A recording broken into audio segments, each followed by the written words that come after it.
Les images sont choquantes, des corps gisant à même le sol, victimes d'une bousculade en pleine nuit, un recrutement qui a tourné au drame.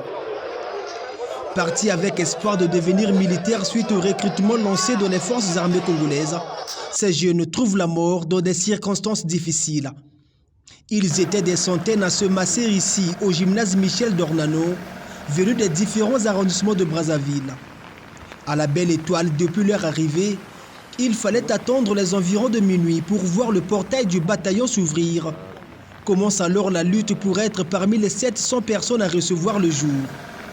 Rapidement, un effet d'entonnoir s'est créé à l'entrée, donnant lieu à une bousculade au cours de laquelle des dizaines de candidats se sont retrouvés au sol, sévèrement piétinés par les autres qui voulaient à tout prix accéder au site.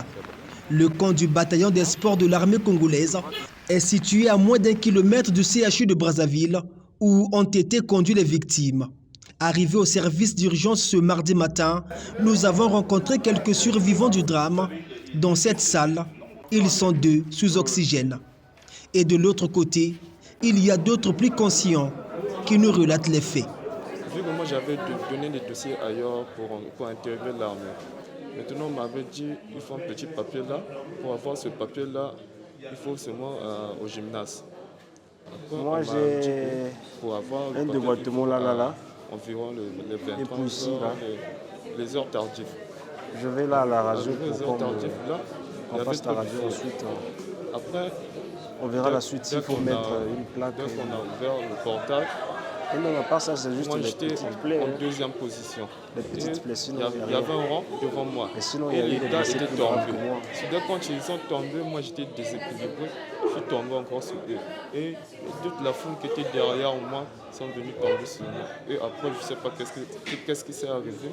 Je me retrouvais dans l'ambulance. Entre 1h et minuit.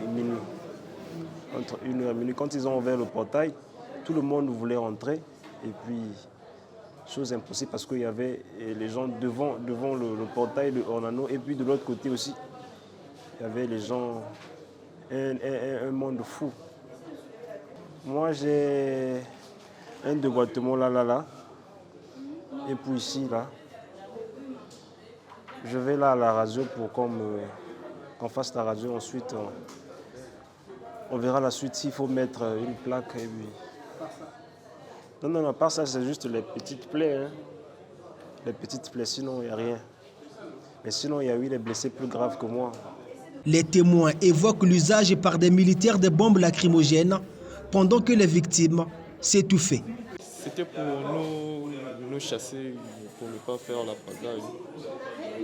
À l'entrée des urgences, une liste des victimes affiche 84 personnes reçues, dont 72 hommes et 12 femmes. Pour savoir des cas de décès et des survivants au niveau du CHU, nous nous sommes rapprochés du gestionnaire de l'hôpital.